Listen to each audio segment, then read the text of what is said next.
अस्सलामुअलैकुम। Secondary Oxford science book 3 chapter number first the nervous system.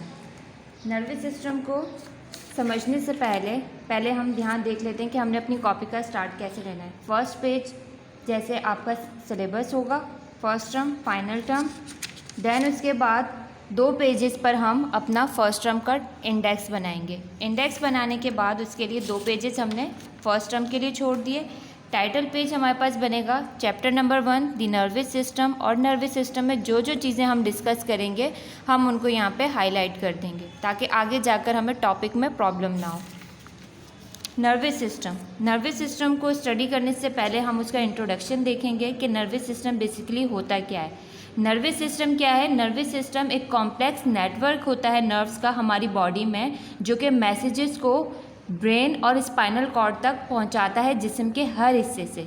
The nervous system is a complex network of nerves and cell that carry messages to and from the brain and spinal cord to various part of the body. Nervous system को study करने से पहले हमें human organs के बारे में जानना होगा। ह्यूमन ऑर्गन्स क्या होते हैं?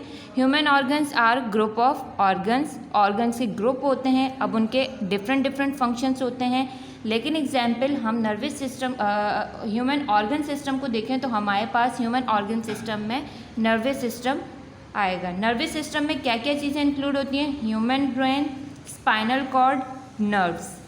अब अगर मैं नर्वस सिस्टम की बात करूं तो हमारे पास सेंट्रल नर्वस सिस्टम, जिसे हम CNS कहते हैं, उसमें हमारे पास 2 चीज़ें आएंगी, human brain, spinal cord. Peripheral nervous system PNS जिसे कहते हैं, उसमें हमारे पास सिर्फ नर्व्स आएंगी।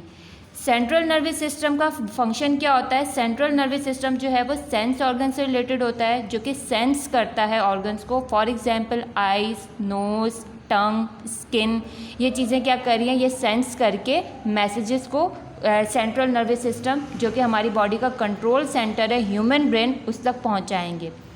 पेरिफेरल नर्वस सिस्टम नर्व्स जो कि पूरी बॉडी में एक नेटवर्क फैला हुआ है, जाल फैला हुआ है नर्व्स का, वो हमारी बॉडी के तमाम हिस्सों से मैसेजेस को लेंगी और वो मैसेजेस को ब्रेन तक पहुंचाएंगे। Nervous system composed of neuron nerve cells. अब neuron nerve cells have axon and dendrites.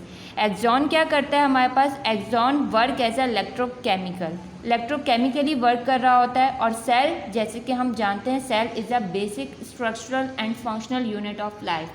अब एक्सॉन और डेंड्राइट्स को समझने के लिए हमें न्यूरॉन का स्ट्रक्चर देखना पड़ेगा। न्यूरॉन का स्ट्रक्चर हमारे पास कुछ इस तरीके से है कि न्यूरॉन के अगर हम अपर पार्ट्स पर देखें तो हमारे पास डेंड्राइट्स मौजूद है, सेल बॉडीज़ मौजूद है, और जो लिक्विड पार्ट होता है इसका फ्लूइड साइटोप्लाज्म, वो हमारे पास मौजूद है। न्यूक्लियस सेंटर में मौजूद है, एक्सॉन है हमारे पास, फैटी शीट्स है हमारे पास, और टर्मिनल एंड्स ऑफ एक्सॉन्स हैं, जिसके टर्मिनल पर एक बल्ब मौजूद होता है। बल्ब कुछ इस तरीके से यहाँ पे इनके एंड टर्मिनल पर मौजूद होते हैं। ये हमारे पास न्यूरॉन का स्ट्रक्चर है, न्यूरॉन्स और नर्व सेल्स। अब अगर मैं न्यूरॉन्स की मज़ीद बात करूं तो न्यूरॉन हमारे पास यहाँ टाइप्स ऑफ न्यूरॉन्स, जिसमें हमारे पास 3 टाइप्स आती हैं। 3 टाइप्स हमारे पास हैं, सेंसरी न्यूरॉन्स, मोटर न्यूरॉन्स और interneurons. Sensory neurons carry messages to and from the skin and other sense organ. इनका काम क्या है? सेंसरी न्यूरॉन्स, जैसे कि नाम से ही पता चल रहा है कि सेंस करेंगे, ये सेंस करेंगे सेंस ऑर्गन्स के थ्रू। सेंस करने के बाद मैसेजेस को skin and from the skin and other sense organs तक कन्वे करेंगे, मैसेजेस को पहुंचाएंगे। मोटर न्यूरॉन्स बेसिकली क्या करते हैं? ये मसल से कम्युनिकेट करते हैं, उनको रिलैक्सिंग और कॉन्ट्रैक्शन प्रोवाइड करते हैं, जिससे मूवमेंट हो जाती है। Communicate with the muscles making them contract and relax so that we can move. Motor neuron, ये जितने भी हमारे पास न्यूरॉन्स मौजूद हैं, ये एक दूसरे के साथ टच नहीं होते, इनके दरमियान गैप्स होते हैं, उन्हें हम साइनेप्स कहते हैं। इंटर न्यूरॉन क्या होता है? Interneuron are the central node of neural circuits enabling communication between sensory और motor neurons and CNS and play vital roles in the reflexes.